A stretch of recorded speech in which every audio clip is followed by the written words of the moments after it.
obstructive uropathy, renal fluid dynamics, and clinical intervention. Okay.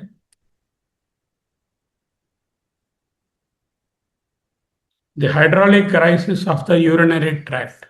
What is happening? You see there, the glomerulus is there, the Bowman's capsule is there, fluid is filtered, proximal convoluted tubule, normal filtration, loop of Ehrlich, collecting duct, and urine channels here. Hydrodynamic shift, retrograde pressure immediately alters the renal vascular resistance, initially preserving the filtration before reducing profound ischemia. So if there is a retrograde pressure because of the lower urinary tract obstruction, what it will do, see the red diagram. This pressure transmits to the nephron and ultimately endanger the renal blood pressure. Then ultimately cellular failure will occur. Retrograde pressure and obstruction. Structural remodeling in the kidney will occur. Now, upper tract unilateral risk. Upper tract unilateral risk, intrinsic urolithiasis, urothelial carcinoma, strictures, ureterocele, blood clots, papillary necrosis. Extrinsic, retroperitoneal fibrosis, endometriosis, pelvic malignancies, aortic aneurysm. What are the causes of uropathy? You will be asked.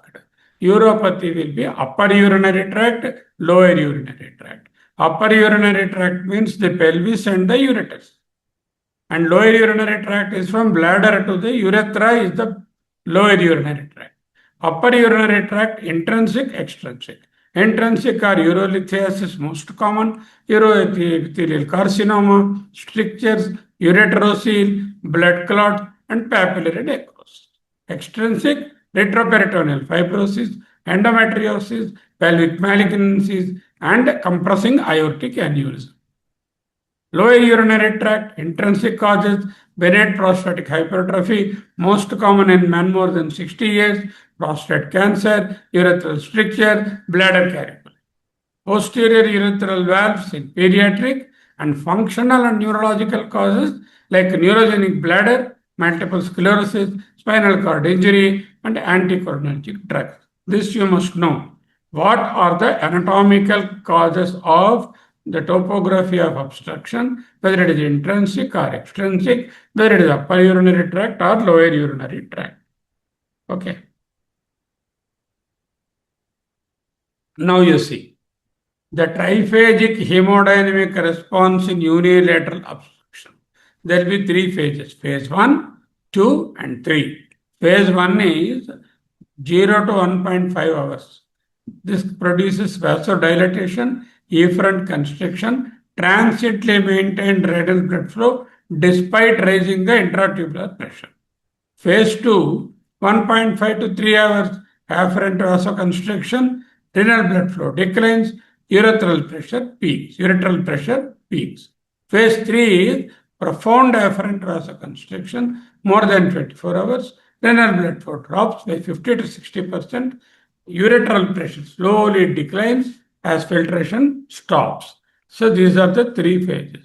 Thromboxane A2 or angiotensin 2 increase and progress from phase 2 to phase 3. Now let us see here. The glomerulus, the PCT where sodium potassium chloride are exchanged, and the HATPase in the distal convoluted tubule, and the collecting ducts potassium and hydrogen, and in the collecting ducts KH exchanger and aquaporin 2 channels. Thick ascending limb, salt wasting nephropathies. Downregulation of the sodium and potassium chloride channels, co-transporter, and inability to reabsorb the sodium, leading to profound natriuresis upon decompression. Okay, the second one is distal convoluted tubule, DTA. Here, impaired sodium and potassium and hydrogen secretion due to ischemic changes in the intercalated cells. Then, clinical result is hyperkalemia, hyperchloremia, non-ionic metabolic acidosis. Finally, the third region, one is the ascending limb, the other is the distal convoluted tubule, third level is the collecting duct. This is called nephrogenic diabetes insipidus. Mechanical stretch and ischemia causes ADH resistance and downregulation of the aquaporin 2 channels. Clinical result, inability to concentrate urine and leading to massive free water clearance or polyuria. So the point of no return, that means tubulointerstitial fibrosis occurs and obstruction leads to ischemia and stretch, that leads to cytokine storm, tumor necrosis, TGF beta 1, and then the myofibroblasts are activated and interstitial fibrosis sets in. Mechanism of permanent injury to the tubules, ischemia and stretch. This triggers innate immune cascade, cytokine storm, massive upregulation of transforming growth factor, that is the TGF beta 1, phenotypic shift, resident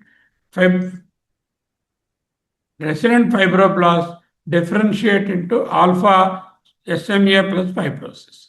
Finally, extracellular matrix, excessive deposition of collagen and fibronectin, replacing the healthy parenchyma. With all these pathological changes, what is the clinical consequence? Permanent nephron loss, cortical thinning, and progression to chronic renal disease, CKD, even after you treat the obstruction and decompose.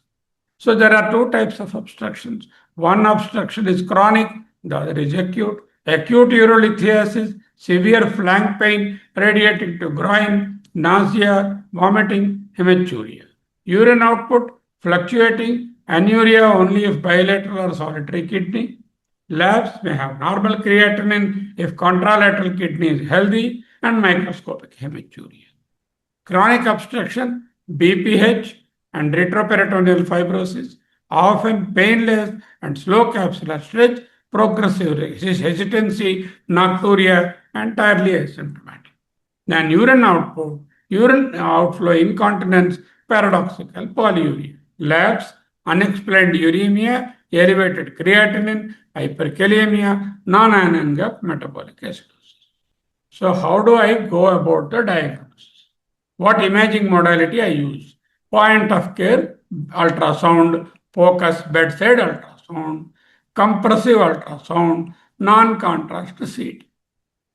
So bedside ultrasound, moderate sensitivity and specificity, radiation hazard none, rapidly rules out gross hydronephrosis or bladder retention, limitation, operator dependent, misses subtle obstructions.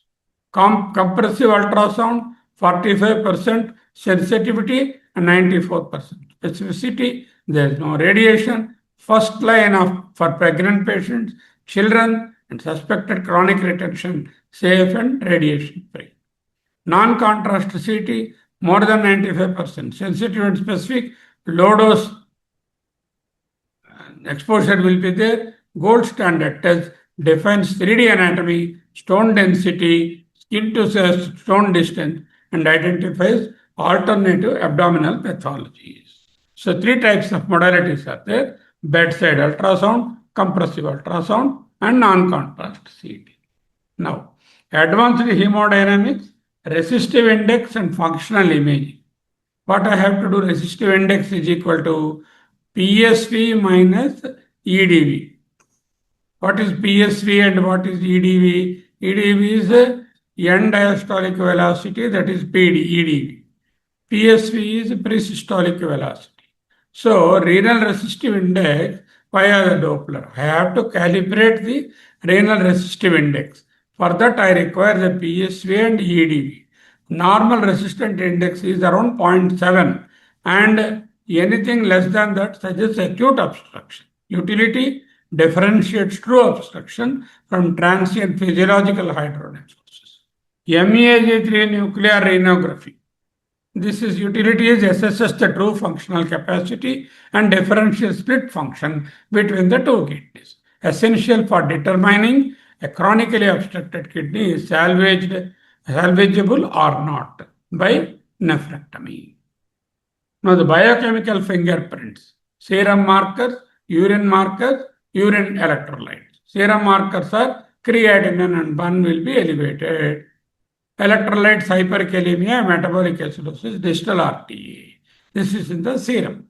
In the urine analysis, hematuria, leukocyte esterases and nitrates, and specific gravity often low specific gravity.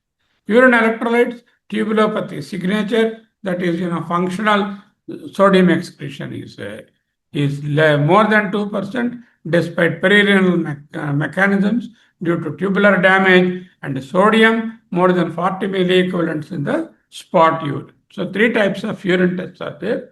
Serum markers are there, urine analysis is there, and urine electrolytes are there. Interventional pathways.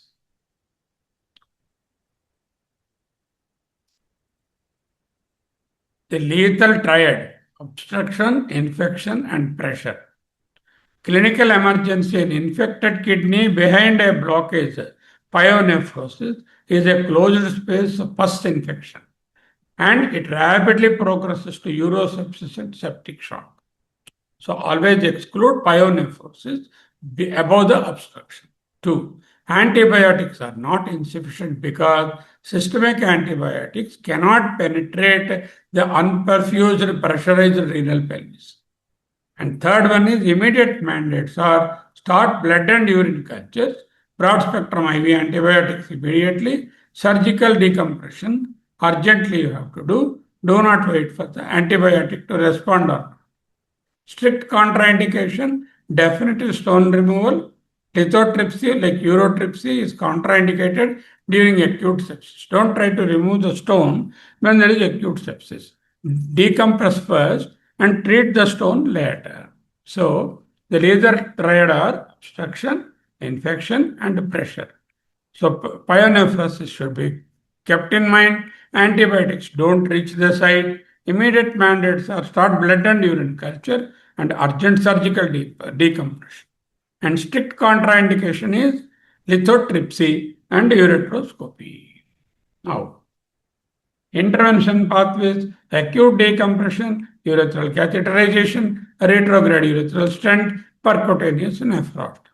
Three procedures are available for acute decompression of the kidney: urethral catheterization, Foley's catheter or Claudius catheter, retrograde urethral stent, double J stent, or percutaneous nephrostomy, PCN. So lower urinary tract obstruction, BPH retention, well tackled by urethral catheterization. Complete immediate drainage is safe. Rapid versus gradual change shows no difference in completion rates. Retrograde urethral stent, DJ stent, you require to reach the upper urinary tract, internalized, no external tubes, requires cystoscopy, anesthesia, and can fail in severe extrinsic compression. Percutaneous nephrostomy, upper tract obstruction, can be done under local anesthesia by intervention radiology guidance. Bypasses lower tract entirely, allows direct culture of the renal pelvis. RCTs demonstrate equal efficacy between stents and PCN for resolving obstructive urosepsis. Choice depends upon local logistics and the patient stability. Now, pelvic physiological obstruction, POD. Mechanism: excretion of retained urea, sodium, and third phase fluid accumulated during obstruction. Duration: self-limiting, less than 48 hours. Urine specific gravity: usually more than 1.20. Hemodynamics: patients remain normotensive and euvolemic. This is about the physiological POD. Pathological POD: severe obstructive structural hypertrophy, loss of sodium, gradients are sodium gradients, ADH resistance, resulting in obligatory salt and water wasting. Prolonged, it is more prolonged, more than 48 hours.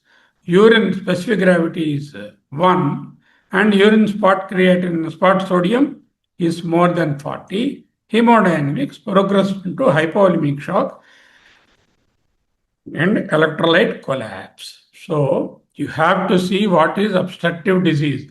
More than 200 ml for 2 hours or more than 3000 ml in 24 hours is the physiological and pathological obstruction relief. Now, navigating pathological POD, management all. Normal, strictly hourly, 1 hour and 0 hours, daily weights, 24-hour BNP, and sodium, potassium, magnesium, phosphorus. Is urine output to more than 200 ml or more? If yes, assess the volume status and vitals. Altered, severely depleted, volume status, IV 0.45 saline or 0.99% saline, depending on the severe serum sodium. Suppose the patient is awake and intact, thirst is there, encouraging him to hydrate. The 75% rule. Replace only 75% of the previous hour's urine output. By replacing 100% artificially maintains urine volume expansion, perpetuating a physiological diuresis endlessly. You must allow the patient to auto-regulate down to log for auto-regulate euvolemia while preventing the shock. Now I want to synthesize all the uropathy, obstructive uropathy continue. Number one, mechanical obstruction. Raising the hydrostatic pressure reverses the filtration gradient. 2. Hemodynamic and cellular crises. Thromboxane A2 or angiotensin 2 mediated severe ischemia. Stretch receptors disable sodium potassium chloride channel and aquaporin channel. The triage decision is differentiate silent and chronic fibrosis from acute life-threatening obstructive pyelonephritis requiring immediate decompression. Finally, decompression and recovery. Relief of the pressure, unmasks tubular injury, vigilant management using the 75% fluid replacement reassures this rule ensures the safe navigation of post-diabetic diuresis. So this is the obstructive uropathy continuum. Now you have nephrolithiasis, pathogenesis and acute management. European Urology, Australian Urology Association, European Association of Urology Guidelines 25-26 are synthesized to how to manage the nephrolithiasis pathogenesis and acute management. The prevalence of obstructive uropathy is 1 in 9 in US adults. That means every 9 individuals, 1% has obstructive uropathy. Chronicity, 67% are chronic, 20% are less chronic. Systemic links, chronic CKD, diabetes, mineral bone disease, and hypertension are associated. Now you see this chart. The crystalline activation curve. Understand the fluid state and supersaturated state, the precipitation risk, and the solute concentration. So if you look at this chart, supersaturated crystalline state that produces more precipitation risk. Number one, volume depletion. Number two, pH fluctuations. Number three, lack of inhibitors like hypocitruria. Genetic threshold is heritability accounts for roughly 45% of the disease process. Now, very important, what are the types of stones you get? This is called diagnostic stone matrix phenotype. Calcium, oxalated calcium phosphate stones, uric acid stones, struvite stones due to infection, and cystine stone. What are the 4 types? Calcium oxalate and phosphate, uric acid, struvite, and then cystine. Calcium oxalate, highly radiopaque, urinary pH is variable. Most common stones are calcium oxalate. Linked to hypercalciuria, phosphate prefers pH of 6.8. Radiolucent stones, uric acid stones are not radiopaque, they are radiolucent, acidic in nature, medical dissolution, viable via urinary alkalization. And thirdly, you have poorly radiopaque shadows. Urinary pH is alkaline, urine producing bacteria, high risk of stag-heart calypsis, struvite stones. Finally, cystine, poorly radiopaque and acidic in nature, urine pH, rare genetic etiology, extremely hard stones, and SW resistant. SWL is shortwave lithotripsy. Shortwave lithotripsy is SW. Now, pathophysiological cascade of obstructive uropathy. Number one, mechanical occlusion. Stone restricts the normal urine flow. Retrograde pressure, intrarenal back pressure, ischemia, tubular interstitial ischemia due to back pressure. And finally, acute renal colic, inflammatory mediators cause severe pain, acute pain. Now, flank pain presentation, uncomplicated, complicated. In the blue line, in the uncomplicated renal colic, flank pain, nausea, vomiting will be there. Proceed to standard imaging and medical management. Complicated obstruction, solitary kidney, anuria, acute kidney injury, pyelonephritis. This come under red flags.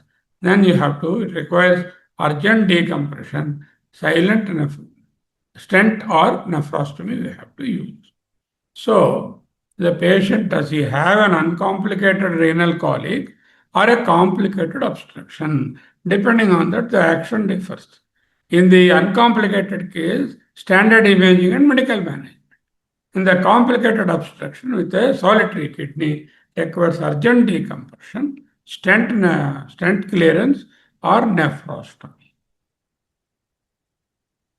So, ultrasound is very useful. Point of care, ultrasound focus with anatomical precision. Zero radiation for ultrasound evaluates hydronephrosis and tracks the renal reserve, renal restive index. And finally, the cons of ultrasound is point of care, low sensitivity for urethral stone. Ideal for as a primary tool, especially in pregnancy and pediatrics. Low dose non-contrast CT, NCCT. Gold standard, 96% sensitivity, measures Hounsfield unit, skin to stone distance, and 3D mapping. Everything is possible. The cons of it is ionizing radiation exposure. Role, crucial for surgical patients. If somebody is having a surgical patient, then you have to use low dose non-contrast CT.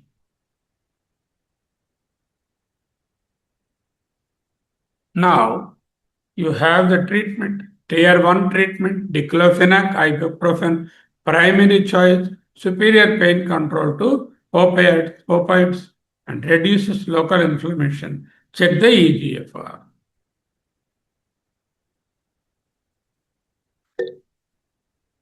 So, first level of treatment will be NSAID. Second level of treatment will be ketamine, intradermal sterile water, alternative longer duration of analgesia in acute settings. And then tier 3 is opioids, hydromorphine, last resort, high rate of vomiting, greater need for rescue analgesia, pethidine is not recommended. You have to use only hydromorphine. Now, stone is less than 5, minimal statistical benefit and spontaneous pass is 75%. 5 to 10, strong efficacy of the expulsive therapy, that is called the medical expulsive therapy, 5 to 10 millimeters stone.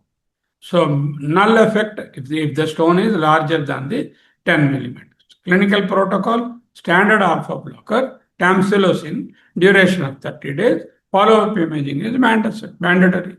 So, kidney stone patients less than 5 or 5 to 10, you better give the medical expulsive therapy.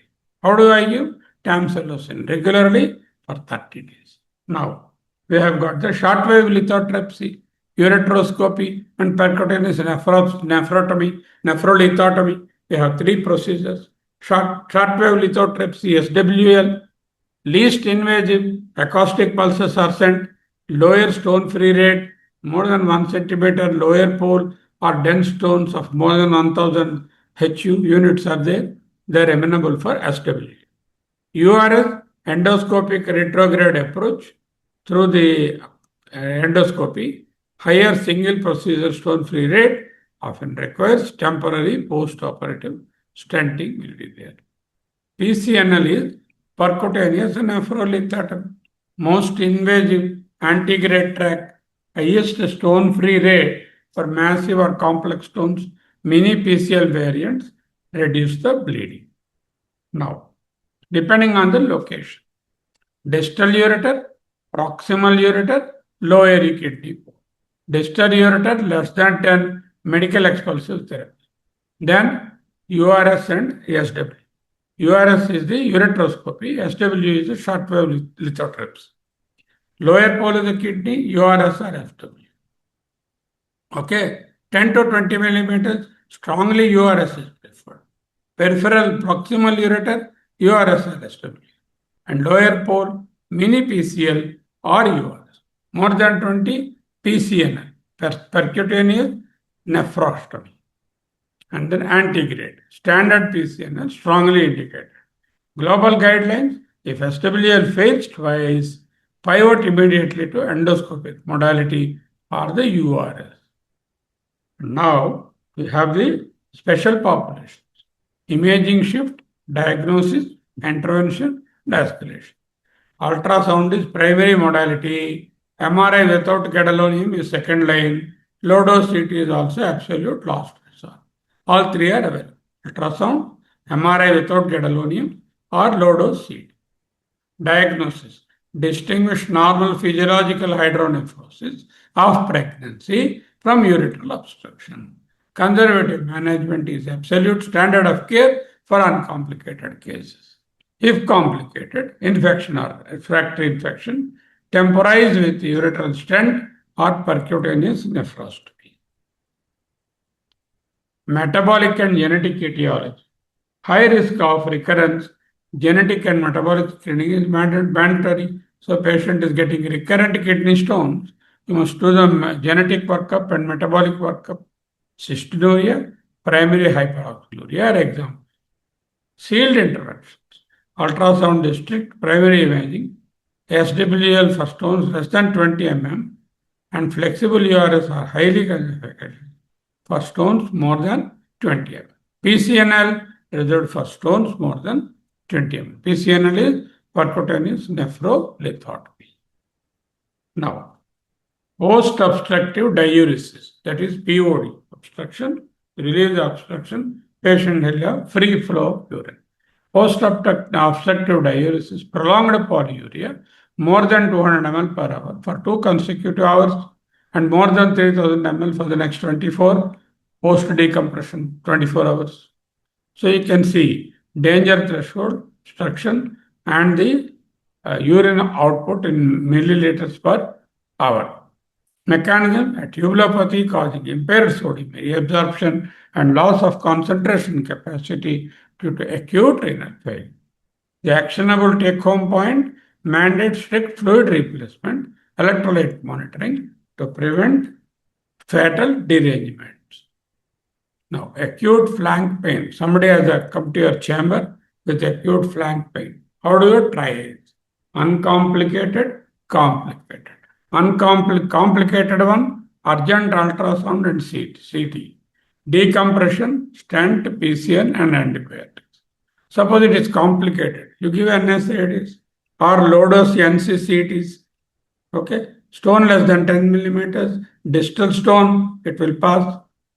Medical expulsion therapy for 30 days and confirm passage. Low-dose NCCT, that is the kidney CT, non-contrast CT. NCCT is non-contrast CT, stone more than 10 millimeters or met failure.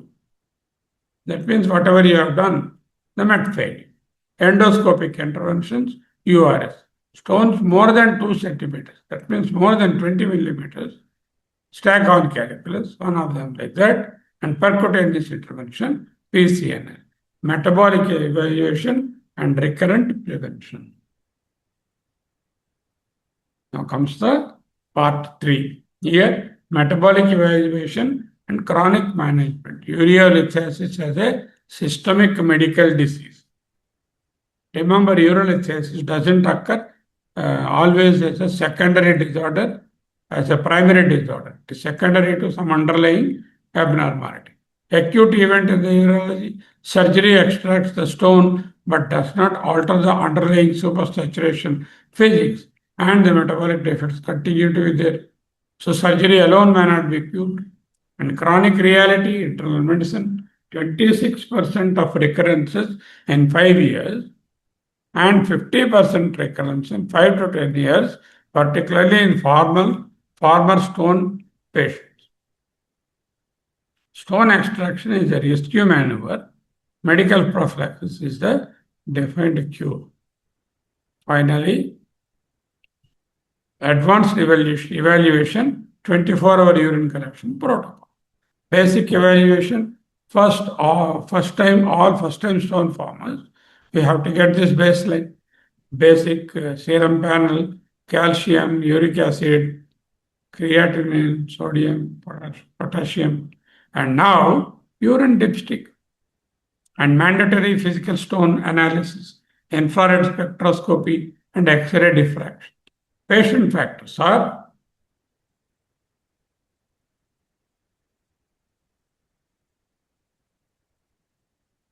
solitary kidney disease, CKD, pediatric early onset, strong familial history. Stone factors are brushite stones, calcium phosphate, and then uric acid, infection stones, steroid stones, and cystine stones. Finally, systemic diseases like malabsorption syndrome, Crohn's disease, bariatric surgery, primary hyperparathyroidism, genetic defects. Okay. Now, the transition from surgical to chronic medical disease, acute event, urology, chronic reality, internal medicine. Surgery extracts the stone but does not alter the underlying supersaturation physics or metabolic defects in the kidney. Chronic reality is 26% recurrence in 5 years, 50% recurrence in 5 to 10 years. So, stone extraction is a rescue maneuver. Medical prophylaxis is the definitive cure. Interpreting the 24-hour urine metabolic dashboard. 2.5 liters per day, that is the universal diluent. Target depends upon the stone type. pH target, more than 6.5 for uric acid, less than 6 for the calcium phosphate, depending on what type of stone you have. Calcium target is less than 250 milligrams per day, primary hypercalciuria driver. Oxalate less than 40 milligrams per day, highly potent promoter. Target 450 milligrams per day, the primary endogenous inhibitor. And less than 800 milligrams per day, driver of both uric acid and Cox stones. The clinical importance is always check urine creatinine first to validate the collection accuracy. Now, the promoters of crystallization and the inhibitors of crystallization. The physics of urolithiasis, balancing the supersaturation scale. The core principle is every dietary and pharmacological intervention is designed to deliberately tip the scale either by removing weight from the left side or adding weight to the right side. That's how you make the left pan at a lower state. Promoters, crystallization, inhibitors, solubility. Now, what are the things I have? Fluid therapy, sodium restriction, protein moderation. 2.5 liters of urine output per day should be attempted. Pure dilutional physics lowers the concentration of all stone promoters on the supersaturation scale, preventing crystal aggregation. Less than 2 grams per day sodium restriction. High sodium load suppresses the PCT, reabsorption, both sodium and calcium. Restricting dietary sodium directly reduces the renal hypercalciuria. So, you give less than 2 grams of salt per day. And goal, normal limits, protein metabolism, 1 milligram per kilogram per body. Suppose somebody is 70 kilograms, he must take 70 grams of protein. Avoid animal protein as the load. Animal protein provides an acid load from sulfur-containing amino acids. This lowers the urine pH and suppresses the citrate excretion, while simultaneously increasing the purine and uric acid stone. Now, the gut-kidney axis, lower calcium, dietary calcium, free unbound oxalate in the intestine, massive enteric absorption of oxalate, severe renal hyperoxemia, calcium oxalate stone formation, and below panel is normal delivery of the calcium, 1000 to 1200, optimal pathway, normal calcium diet, and then calcium binds the oxalate directly into the gut to form an insoluble complex. The complex is excreted harmlessly in the feces.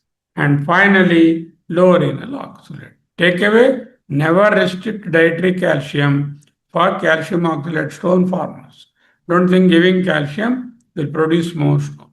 Treat with thiazides and hypercalciuric, but maintain normal enteral calcium to bind dietary oxalate.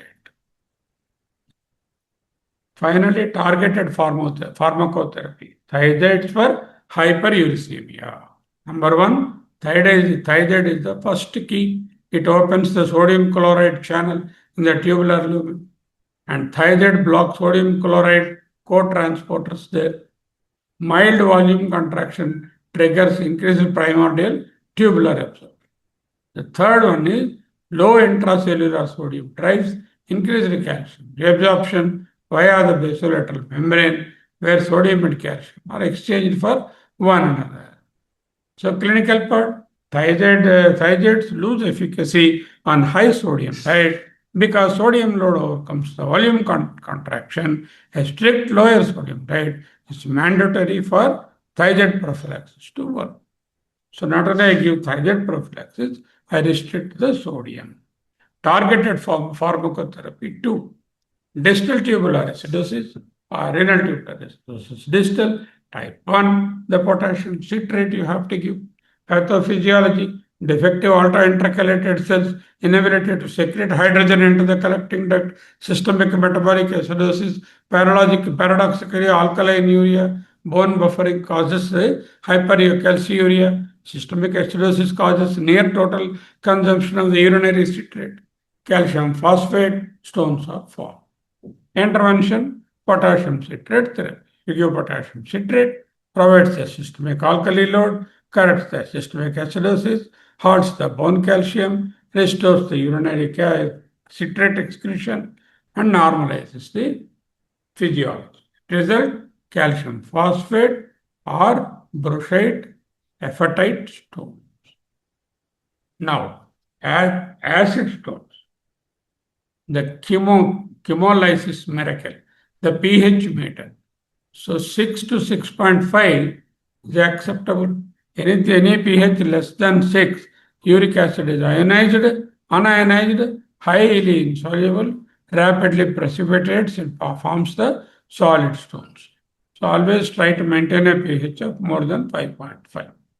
The cure zone, uric acid converts into the highly soluble urate salt, that is between 6.5 to 7.3. So what is the action plan? Oral alkalization, potassium citrate or sodium bicarbonate, titrate dose based on the patient self-monitoring with pH dipsticks. The miracle, if the pH is consistently maintained more than 6.5, existing pure uric acid stones will undergo chemolysis, entirely avoiding the need for surgery. Allopurinol is reserved only if hyperuricuria persists despite alkalinization. Now, struvite stones and cystine stones. Struvite stones, urease producing bacteria, Proteus, Klebsiella, cleaves urea into ammonia, creating highly alkaline urine. Imaging, radio-opaque stones, and then classical Stagan caliculi are amenable by this imaging. Medical management, complete surgical clearance is mandatory, chronic culture or for specific antibiotics. Cystine, autosomal recessive genetic defect in the cystine mechanism, amino acid transporter, and then imaging, faintly radio opaque, hexagonal crystals, medical management, hyperdiuresis, aggressive urinary alkalinization, and thiol binding drugs like thiopronin to increase the solubility. Now, metabolic disruptors, topiramate and acetazolamide, carbonic anhydrase inhibition, distal RTA type 1, high pH, massive drop in urinary citrate excretion. Stone type, calcium phosphate. Direct crystallization, endonaver, sulfadiazine, ciftriaxone. These have a mechanism. These compounds act precipitate directly in the renal tubule due to poor solubility in specific pH ranges and severe volume depletion. Urine profile varies by drug. Crystal identification on microscopy is diagnostic. Stone type, radiolucent, often completely invisible on standard NCCT imaging. Now, this table summarizes all the things: calcium oxalate, imaging, radiopaque, stone pH, variable, primary defect, hypercalciuria, hyperoxaluria, targeted treatment, thiazides, etc. Calcium phosphate, opaque stones, urinary pH is more than 6.5, RTA type 1, topiramate, hyperparathyroidism to be tackled. Potassium citrate and thiazides are all the alternate diagnosis. Uric acid, radiolucent, less than 5.5 pH, and gout, metabolic syndrome, and low volume will be there. So, alkalinization, chemolysis you have to use. Steroid stones, very opaque stones, Staghorn stones, pH is usually more than 7.5. UTI will be there. Antibiotics in complete surgery. Cysteine, faintly opaque, variable acidic in performance. SLC 3A1, SLC 7-9 mutations cause cysteine stones. So, opaque calcium stones, calcium oxalate, calcium phosphate, uric acid, steroid, and cysteine.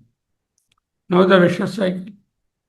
The systemic consequences: urolithiasis, CKD link. There is a metabolic defect. First one is renal insult, mechanical obstruction, superimposed pyelonephritis, recurrent surgical traumas, and endourology. That leads to nephron loss and cortical scarring. That leads to chronic disease. From there to altered metabolism, CKD worsens, metabolic profiles worsen. Metabolic defect, hyperoxaluria, and cystinuria. Finally, recurrent stone formation. EAU guidelines classify cysteine, steroid, single kidney stone, and primary oxaluria as high and very high risk for programs to end-stage renal disease. You have to say it's an emergency and high and very high risk. Now, post-stone event, 1 hour, urology clearance, confirm physical stone analysis, benign baseline, and second one is initiate targeted dietary and pharmacological treatment, prophylaxis based on metabolic dashboard, repeat 24-hour urine collection to verify biochemical response to therapy, and then renal ultrasound, low-grade radiation, and surveillance or asymptomatic growth, and basic metabolic panel, metabolic monitor, K+, and patients on citrate and thiazides. Urolithiasis is a chronic medical disease. Prevention is the international domain. So with this, we have completed the presentation on the urolithiasis. Okay. So, Sudeshna, you have followed? Yes, sir. Okay. So, we'll close here. And then next week, we will see what we will take up. And I will circulate the PDF and the videos.